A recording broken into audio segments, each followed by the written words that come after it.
Okay, now we're here with part 2 of the interview with UNWOMAN, and we're going to talk a little bit about the origins issue, with comic books, a little about what helped you form into the superhero UNWOMAN, and like inspired you to just be all that kind of stuff. What are some of your earliest memories that you can think of just in general,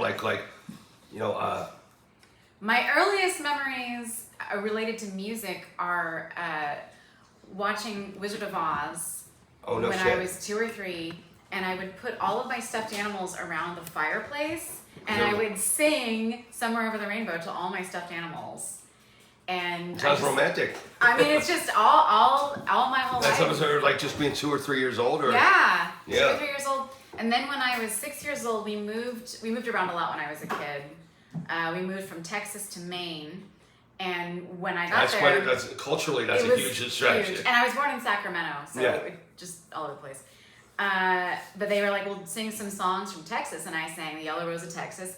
And then they started parading me around to sing for all the classrooms at this tiny little elementary school in Portland, in Scarborough, Maine. Because it was just you were the talent. They were set for your prodigy a little bit. And then we moved to Irvine, and nobody cared that Irvine, I sang. oh my God. Because everybody's kid was in show business in Irvine. Yeah, that's almost a wasteland down there a little bit. Like there's San Diego, right? No, Irvine is in Orange County, but it is culturally. There's not a lot going on in Orange County aside from Disneyland. I mostly just know the amphitheater there. I've been traveling through and just ended up at Irvine. The university, UC Irvine's a good school. Yeah. So as far as do you feel like I mean, this is a question I've heard on this other interview thing, but do you feel like you had a normal childhood? No. Not at all. Did you have a good relationship with your parents? Yes. Well, that's almost more important than the normalness. Absolutely. My parents are both weird. My dad has passed away. My parents were weird. I'm weird. They each, I think, understood aspects of me. They're very different people from each other. So I never had a parent who understood me 100%. But I think having, the mom was always my mom would defend more. She would set him up to be the disciplinarian a little bit. Yeah, a little bit. But he didn't care. He was like, you fucked up. But my mother would set him up to be the bad guy a little bit, Because, it's to follow, she felt it was important for him to assert himself. Right. When 3 boys, we had 3. Because she's like, I can't be just smacking them around and doing the whole thing. Totally. Discipline is tough. I was a very agreeable child. Okay. I had, I have an unusual combination of PDA, autism, which is either pathological demand avoidance or persistent demand for autonomy, depend on how cool with it you are. But I'm also a people pleaser, so that was really weird. I don't want to do what anyone tells me, but I really want everyone around me to be happy. So I would try to figure out what I wanted. So, if you don't mind me asking, what sign are you? I'm a Libra. Libra. Well, that would make sense. Wanting the harmony and not the discord. Balance, Libra, Virgo cusp. Yeah, you do seem like a bit of a Libra now that I've known them, and just as far as even sometimes there's physical presence that equates to certain signs. Yeah, I've been told that before. I think that's probably true. But I was a weird kid. My parents understood me well enough. They really tried to get me to not care what other people thought of me. And unfortunately, that lesson took until I was about 30 to really percolate through. But it eventually did. You're saying that you just didn't care about what anybody thought of you. Eventually, you were like, I'm acknowledging that I made this person uncomfortable, I made this person happy. No, I cared too much what people thought about me until I was 30. And I had this wonderful moment. I lived in the Mission. And I was walking around and I was wearing a funny steampunk outfit, and these teenagers were like, "Your outfit's stupid," and I'm like, "Cool, I don't care. I'm 30." Just for you, baby. I don't care. Yeah, and it really does take a little bit of humility and also just confidence. A combination of those two to move past it, And for me, at least equating to someone that why would you want all that attention? People say, why would you do it if you don't want people to tell you? And I clearly wanted it. I would think that I just didn't want to be invisible. Yes. So I was and when I was growing up, the people that were interesting and were revered were actually extraordinary people. Yeah. Now I think that the people will gravitate towards more ordinary. You know what I'm saying? A little bit that's what's going to be popular, like Modest Mouse. How do these guys even stars? Look at them. But instead, that's what they were wildly popular, and I think that the whole David Bowie thing and that really that I was so attracted to, being a freak, even a freak to that level, Yes. or being ostracized, even not another matter because it was more important to be something that was special. So that's a good segue to my first like pop star idols when I was 4 or 5 were Cyndi Lauper and Madonna. And so I wanted to look like them. I wanted who? Cyndi Lauper. Oh, Cyndi and Lauper. Madonna. Okay. Yeah.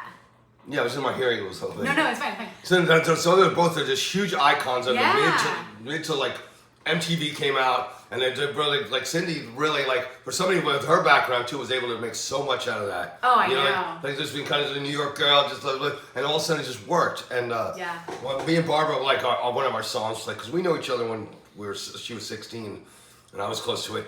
Was Time After Time, you know, because we were separated, but it's like, well, I'm there for you, and that's really sweet. we'd be like, bye, because we lived in different states, and we kind of met on a tour circuit. I have a sweet story related to that too, which I'll tell you later. But I also want to say that I do a cover of Time After Time. You do? And there's a version in Klingon that Klingon Pop Warrior sings the vocal, right? Because she translated it, but I did the instrumentals for. Highly recommend it in the original Klingon. I want to hear it. Will you play it today? Is it not too difficult? I can't play. I mean, can't play the Klingon version. I don't have it worked up to do live, but I have covered that song. It's a very beautiful song. But yeah, so. So did you try to, or is there something you try to emulate the two of them? Some of the combination of the two, and is there any other artists from that time that you really like your coming of age, or whether you're 5 or even 13, like that you feel like? Yeah. So like ages. But early on, the biggest impressions were those two for sure. Biggest impression until I was about 11 or 12. And that's when things shift, yeah. Yeah, and I was a latchkey kid when I was 6 and 7. Starting when I was 6, I guess. And so I come from school and I would watch MTV all afternoon, which was amazing. And that was like the best education for me. MTV was? MTV, yeah. Even if you saw the same video every hour, some of it was like... I did, and I would watch the countdowns, and I was like, I know there's a Madonna video coming, and I would be so excited to see she came from left field a little bit, like the movie was out, it was Desperately Seeking Susan, which had Richard Hell in it. Yeah. I don't know, from the Voidoids, you know, like, I know he's an actor, but I think it's one of the only movies he ever did. Yeah. A little bit. And culturally, it was be something maybe girls liked a little. Well, I wasn't like fully into it, but I thought she had just mad style and was kind of doing her thing. And the songs I thought were terrible though.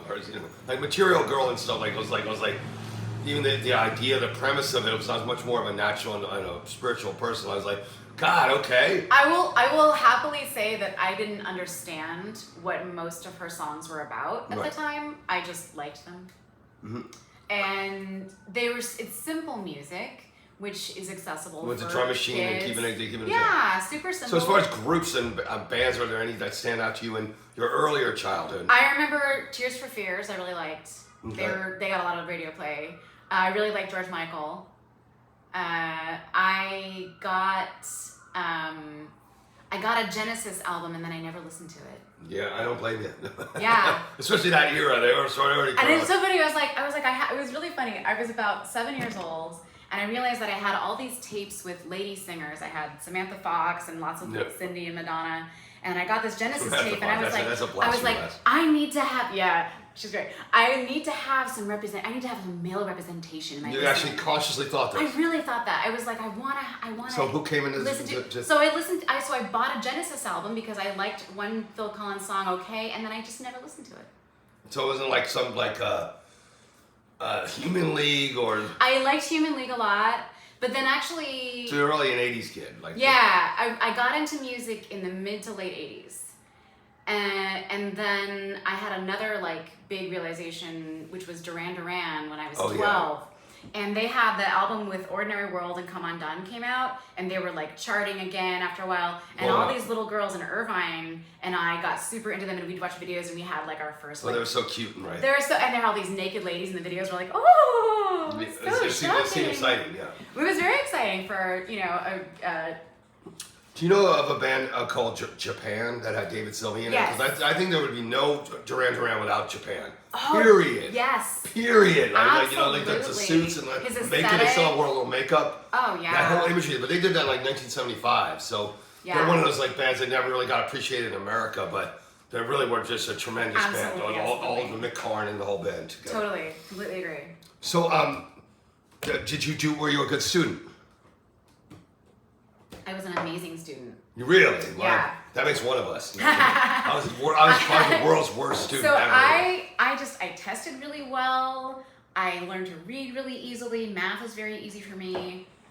I had a stoner phase my freshman year in high school, and I started getting D's and stuff, and my dad was like, no, and I was like, fine, and I pulled it back, and I got straight A's. It's funny how parents have to discipline. Like, do you feel yourself having to do that with your kid, where like it's like, or you don't have it in you, right? I can't. He's not gonna take it. He doesn't respond to it. Whatever we tell him to do, he'll do the opposite, and it's impossible. Sounds like every rocker I know. Like you're somebody's like does a lot of talking on stage. Another actor, that will remain nameless, but I booked her at Bender's. You know, I don't know if you know Bender's. It's like more like a dude bar. Like she just would go on and just talk so much. I was like, please don't do it. And just like it was almost like I don't ask people to limit people. I hardly ever like the littlest thing I ask of anybody. They're like, and then she doubles down on it. You know, that's like I played like 3 songs in a half hour and just talk. I have to say, as a musician, I judge other musicians for that.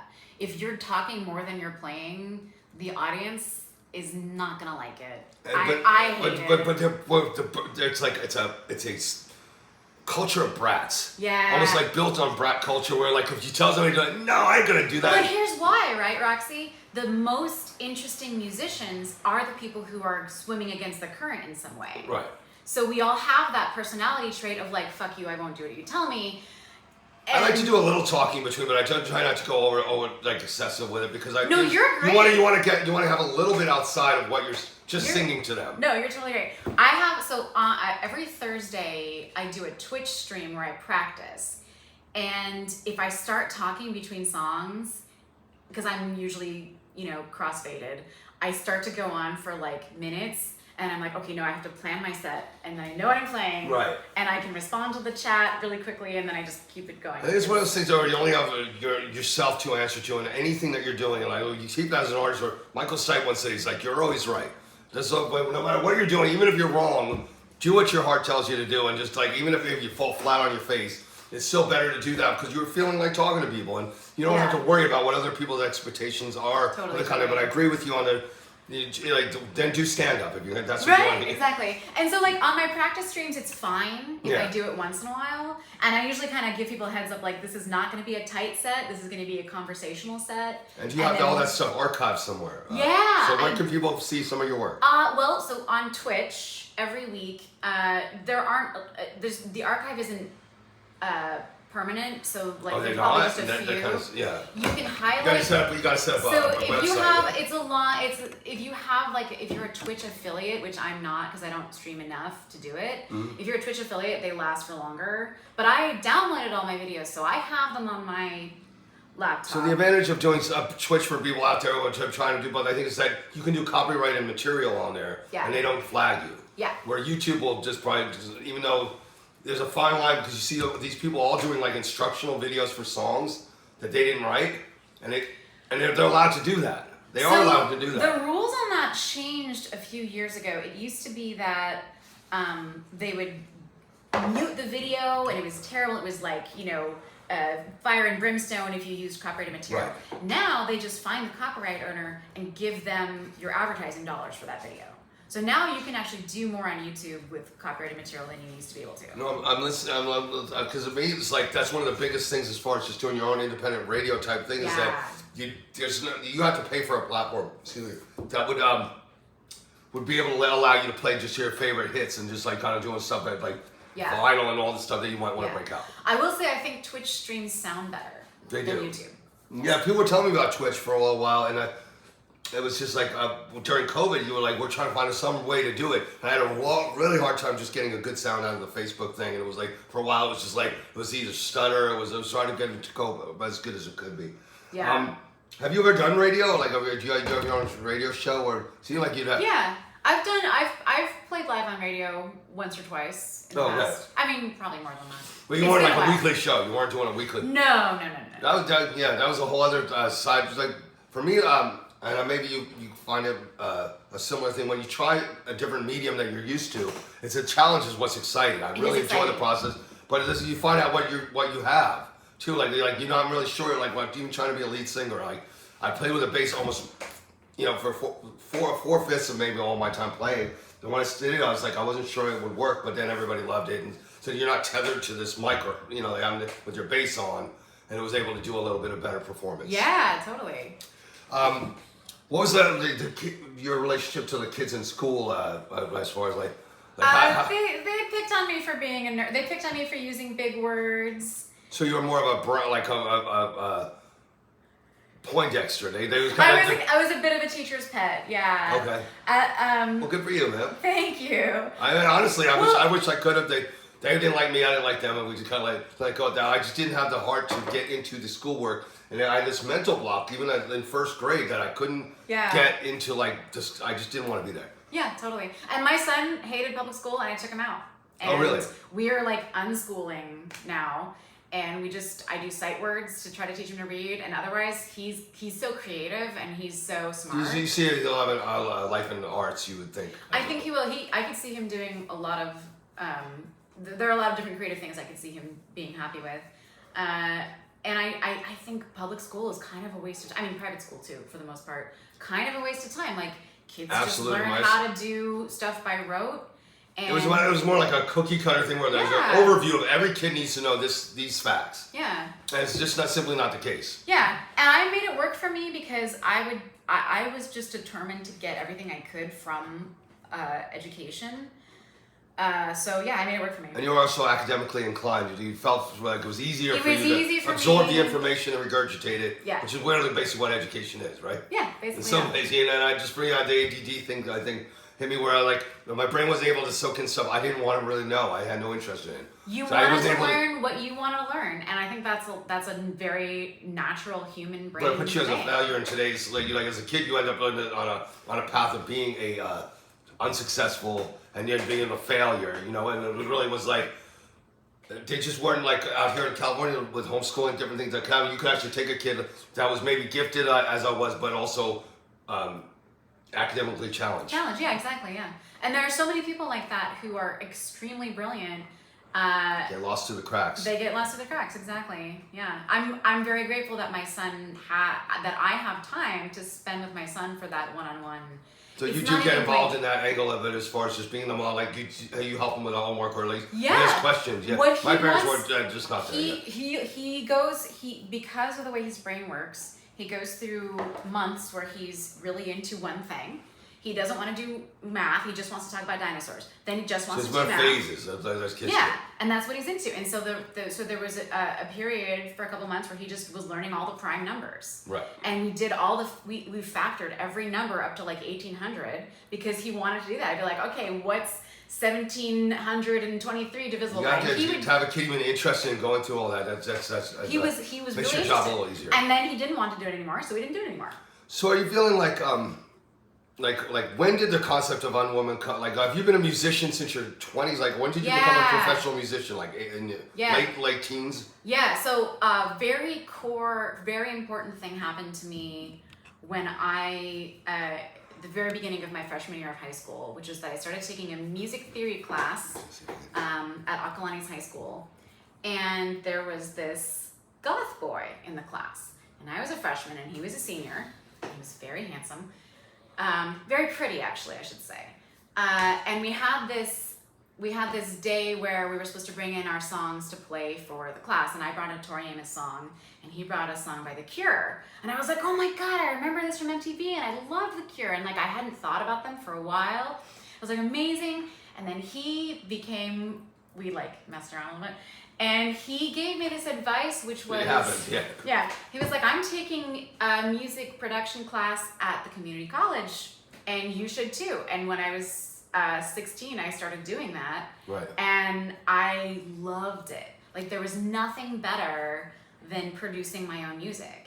And my first attempts at it, like, I listen to them now, and I'm like, that's adorable. I hated them for a while, and now I just think it's cute. You feel a little cringe on it, like because you know you can do so much better, or lyrics or whatever. Yeah, I didn't know how to. It's mostly my lyrics for me personally. I Yeah. just finding your way, and then it's like I did Yeah. the streams of consciousness. My That lyrics- made no sense. Yeah. My lyrics were so I was really unafraid to sound just embarrassingly precocious. Like so many SAT words.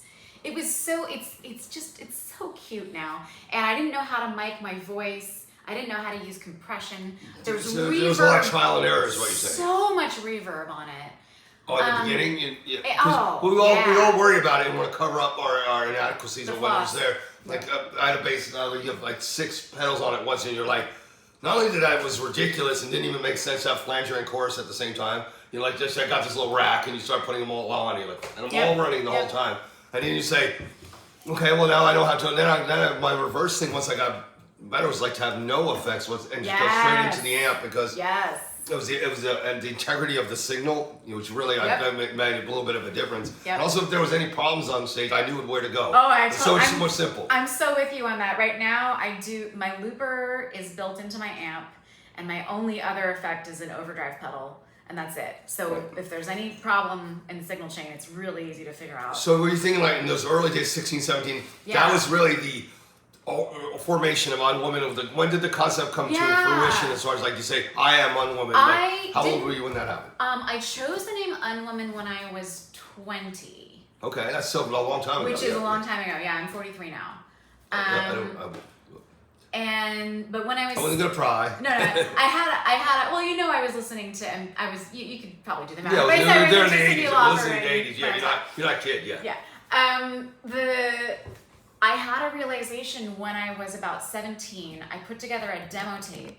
I sent it to a few record labels and like. Okay, so you were into a little just jazz singing at the time. Yeah.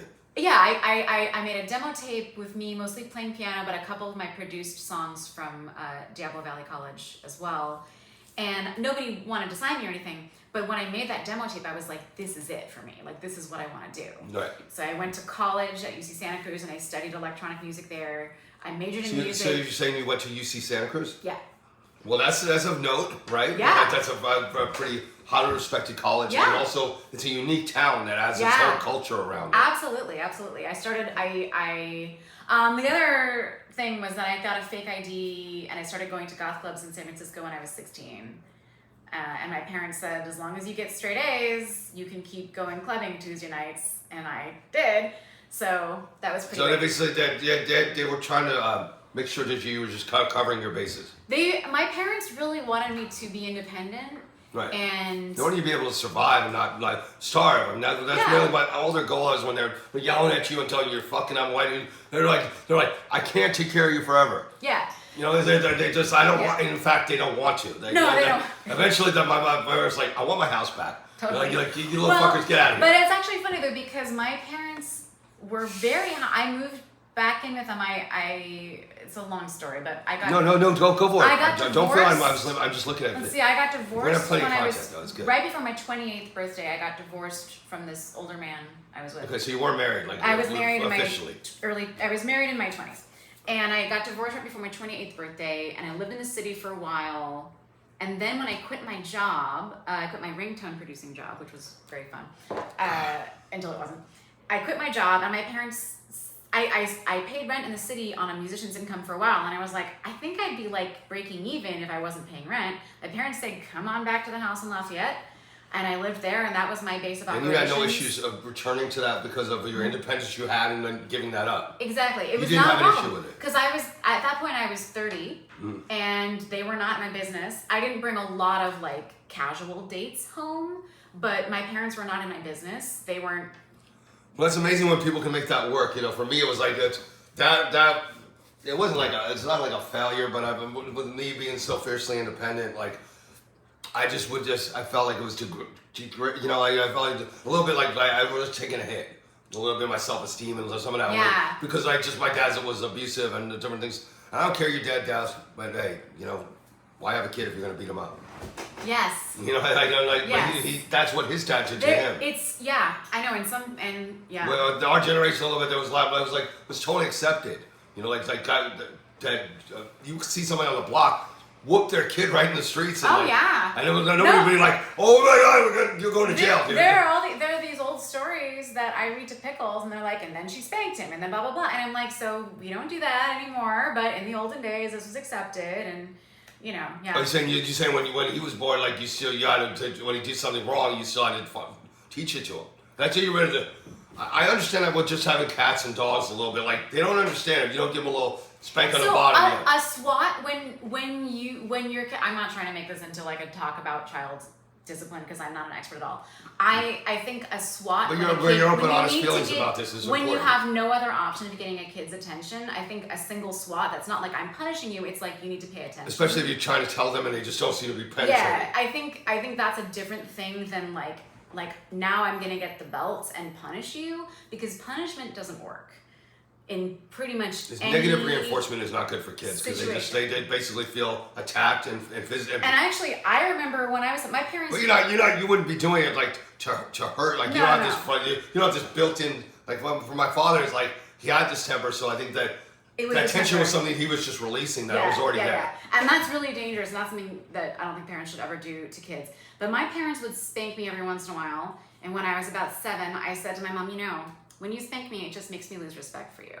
And they never did again after that. Well, you were able to, what was that? Not verbal. I was able to articulate that. I'm still like pretty impressed with myself at 7. Yeah, I was kind of like, hey, let me handle it. I was getting some like teacher's notes or whatever, and just like, oh, you want to handle it? Okay, and I didn't handle it, and so immediately she's like, well, now what are we going to do with you? And it was at a certain point, I think that we just all have a rise up against our parents. I think especially males, at least a little bit. I know with ladies it's true as well, but that guy thing a little bit, like this is alpha, and he's owned your ass for so long. Yeah. Eventually you just grab his hands as he's hitting you and say, no more. No more. Yeah. And it's almost it has to happen. Yeah, exactly. And it's just, I think it's good that they've just more awareness of it right now. But I don't know if all these dads should go to jail just for like raising their hand once or whatever. But I'm just saying, I know for like the reality is that my father, if I was born at this time, my father would go to jail for what he did to me. Wow. For real. Yeah. Like beating you up naked, and you don't do that to kids. No, that's terrible. I guess I might have stole his weed. So I don't know. I was like, but that's why you get beat up and like coming out of the shower, like ambushed. So I'm like, I don't mean to get into the side of it, but we all have our experiences because who we are today. Like, and somebody said, why is has these certain things around certain subjects? Is because we have trauma. Yeah, absolutely. And I do want to say, like, one of the reasons I've been able to have this like kind of acceptable music career is because that I've been privileged and having a decent relationship with my parents. They bought me a cello and they paid for me to go to college. Like. They were really great to me, and they let me move back in when I was. There's a difference between here and there, really. Like for Barbara had art school education too, and like that wasn't an option for me. So having to make my way into world, it may give you a certain confidence because it's self-taught. Nobody told you how to do it, and you just kind of like, oh.